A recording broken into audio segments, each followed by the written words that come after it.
They told you Jeffrey Epstein was just a disgraced financier who operated in the shadows. But what if his shadow stretched deep into the heart of Wall Street itself? What if the same people who attended private island meetings also quietly moved billions of dollars, positioned themselves before markets shifted in ways the public never understood? Because sometimes the biggest financial secrets are not hidden in balance sheets. They're hidden in relationships. And sometimes, those relationships can move the price of gold and silver without anyone ever saying a word. Welcome to the gray ledger, where we follow the money. And sometimes, the money leads to places most people are told not to look. Before we go deeper, take a second to like this video and subscribe to the Gray Ledger, because the stories you hear here are the ones most people never hear at all. Now imagine this. It's a late evening in Manhattan, sometime in the early 2000s. And inside a private townhouse, some of the most powerful financial figures in the world are having quiet conversations. No cameras, no reporters, no records. Just influence. Jeffrey Epstein wasn't just wealthy. He was connected. He advised billionaires, socialized with central bankers, and maintained relationships that gave him access most hedge fund managers could only dream of. But here's the strange part. His official hedge fund, the one that supposedly made him rich, had almost no public clients, very little transparency, very few answers. Yet somehow, his wealth kept growing. And on Wall Street, unexplained wealth always raises one simple question. How? Because in finance, money rarely appears without a reason. It appears because of information, because of timing, because of advantage. And advantage is everything. You see, markets don't move randomly. They move when capital moves. Capital moves when people with influence decide to act. Now think about precious metals. Gold and silver are not just commodities. They are signals. Signals of fear. Signals of distrust. Signals that something behind the scenes is changing. When powerful insiders lose confidence in the system, they don't announce it publicly. They reposition quietly. They move into hard assets. They move into protection. They move into gold. Because gold doesn't rely on promises, doesn't rely on governments, it doesn't rely on trust. It simply exists. And that's exactly why it matters. Throughout history, gold has surged during moments when insiders knew something the public did not, before financial crises, before currency collapses, before major economic shifts. The question is, did Epstein and his circle understand something before everyone else did? Because Epstein wasn't just connected to wealthy individuals, he was connected to financial infrastructure itself.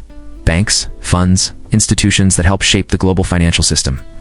And when you're connected at that level, you don't just observe money, you see where it's going, see where it's leaving. You see the cracks before anyone else even notices the surface. And sometimes, those cracks show up first in precious metals. Quiet accumulation, slow positioning. It's almost invisible to the public, but not invisible to those watching closely. And this is where the story begins to take a darker turn. Because some analysts believe Epstein's true value wasn't just his money. It was his information. Who he knew, what he knew, and when he knew it. Information that, in the wrong hands, could be worth more than billions. Information that could predict movements, influence decisions, protect fortunes, or create them. And if even a fraction of that information touched financial markets, the implications would be enormous, because Wall Street doesn't just run on money. It runs on knowledge.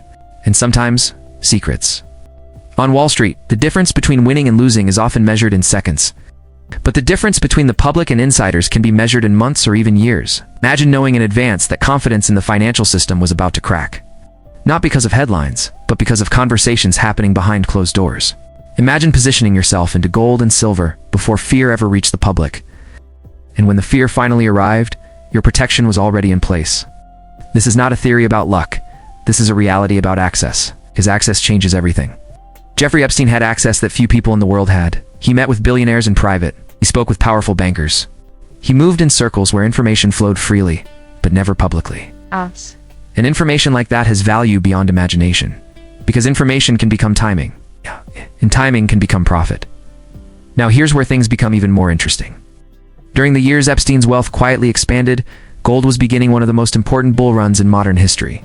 In the early 2000s, gold traded near historic lows.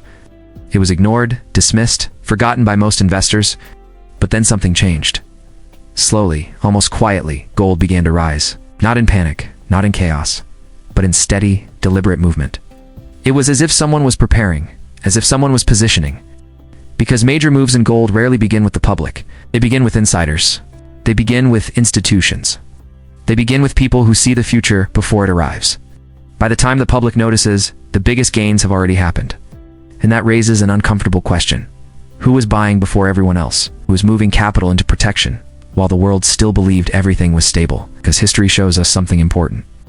Before the 2008 financial crisis, gold had already been rising for years. It was a warning, a signal, a quiet message that something inside the system was breaking. But most people didn't understand it. They trusted the headlines, they trusted the banks, they trusted the system, and they paid the price. Meanwhile, those who positioned early were protected. Some became even wealthier, because crisis doesn't destroy wealth, it transfers it. It moves it from the unprepared to the prepared, from the uninformed to the informed. And Epstein existed in a world filled with the informed. He wasn't an outsider. He was inside the room, inside the conversations, inside the network. A network that connected money, power, and influence. Now ask yourself something. If you were sitting in private rooms with people who controlled billions, and you sensed instability coming, what would you do? Would you wait for confirmation? Would you move quietly before anyone else could see it? Because that's exactly how insiders survive. They don't react, they anticipate, they don't panic. They prepare. Precious metals have always been the ultimate preparation. They don't depend on earnings reports. They don't depend on stock valuations. They depend on confidence. And when confidence disappears, gold becomes more valuable than ever. What makes this even more unsettling is how invisible these movements can be.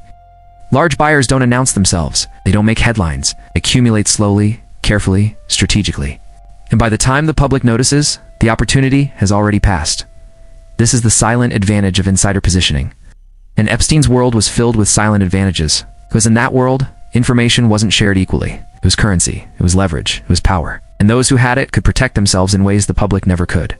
But there's another layer to this story. One that goes beyond timing, one that goes into influence itself. Because sometimes, insiders don't just prepare for financial movements. Sometimes they help create them. On the surface, markets appear to move because of economic data, interest rates, or global events. But underneath, they are driven by human decisions. It's decisions made by individuals with enormous capital and enormous influence. When those individuals act together, even silently, the effects can ripple across the entire world. Precious metals are especially sensitive to those ripples. Because gold and silver respond not just to events, but to expectations, to whispers, to fear that hasn't yet become visible. Now consider the structure of the financial system itself. Large banks don't just store money, they shape liquidity. They influence lending, they influence perception. Perception can be more powerful than reality. If confidence appears strong, markets rise. If confidence quietly weakens, protection quietly rises with it. And that protection has always been gold. Throughout Epstein's years of influence, he maintained relationships with individuals connected to major financial institutions. These were not casual friendships. These were strategic relationships. Relationships built on trust, access, and mutual benefit. Because in elite financial circles, relationships are assets, sometimes more valuable than money itself. And those relationships can open doors to information long before it becomes public. Information about liquidity stress, information about institutional risk, information about shifts in global capital. Imagine that kind of information flowing quietly between private conversations. Not through emails, not through press releases, but through trust, through proximity, through access. This is how insider advantage truly works. It doesn't look dramatic. It looks ordinary. It looks like a dinner, a meeting, a casual conversation. But the consequences can be extraordinary, because even a subtle shift in institutional behavior can send signals to those paying attention. Signals that something is changing. Signals that it may be time to reposition. And when insiders reposition, they often move into assets that cannot be easily manipulated by policy. Assets outside the direct control of financial institutions. Assets like gold. This is why precious metals have always had a strange relationship with power. They're both feared and respected because they represent independence. They represent protection from systemic risk. They represent an exit. And exits matter most to those closest to danger. Now, think about this. If influential figures began quietly increasing their exposure to gold, the public might never know. There would be no announcement, no warning, only price movement, only charts slowly climbing, only signals visible to those watching closely. And by the time fear reached the headlines, the positioning would already be complete. This pattern has repeated throughout history, for crises, during instability, during moments when trust began to fracture beneath the surface.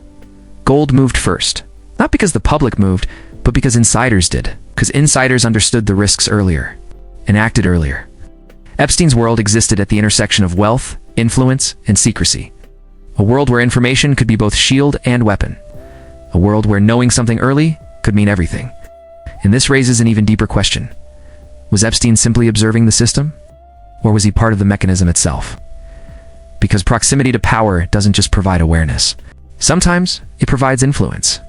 Influence that can shape outcomes. Influence that can protect certain interests. Influence that can move capital at exactly the right time.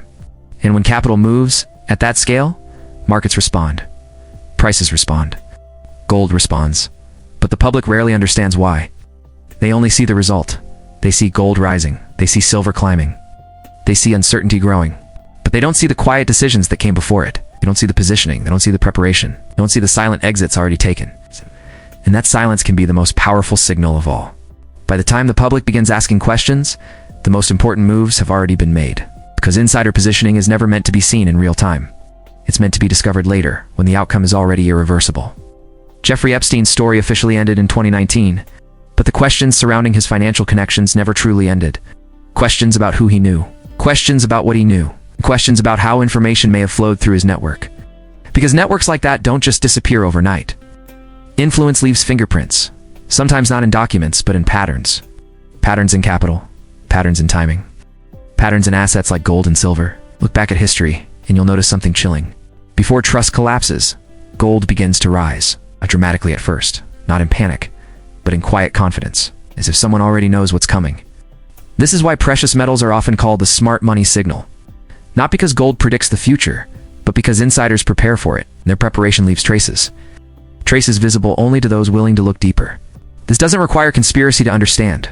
It requires human nature. Those closest to risk protect themselves first. Those with the most information act earliest, and those without information react last. This is the invisible structure of financial survival. Epstein operated within that structure. He moved among people who understood risk at the highest level. People who didn't rely on headlines. People who relied on access, and access creates opportunity. Opportunity to protect wealth. Opportunity to preserve power. Opportunity to exit before the door closes. Because when confidence finally breaks, it breaks fast. Faster than most people expect. Faster than most people can react. And in those moments, gold and silver are no longer just investments. They become lifelines. They become financial insurance. They become proof of preparation. But the public usually arrives too late, not because they were incapable, but because they were uninformed. Because the system was never designed to inform everyone equally. It was designed to reward those closest to the center. This is why stories like Epstein's continue to matter. Not because of the headlines, but because of what they reveal about how power and money truly interact. They reveal a world where information is the ultimate currency. A world where silence can be more valuable than disclosure. A world where preparation separates survival from loss. And this is the deeper lesson. Watch what insiders do, not what they say. Watch where capital flows. Watch where protection builds. Because money always leaves clues. Even when people don't. If you've made it this far, it means you understand that this story is bigger than one man. It's about a system. A system that rewards awareness and punishes ignorance. So I want to ask you something. Do you believe gold and silver move because of public fear? Or because insiders move first? Leave your thoughts in the comments, because your perspective matters more than you think. And if you believe more people deserve to hear stories like this, share this video so others can see what's hiding beneath the surface. Subscribe to The Gray Ledger if you haven't already, and stay with us, because the next secret is already unfolding. And the next move may already be happening.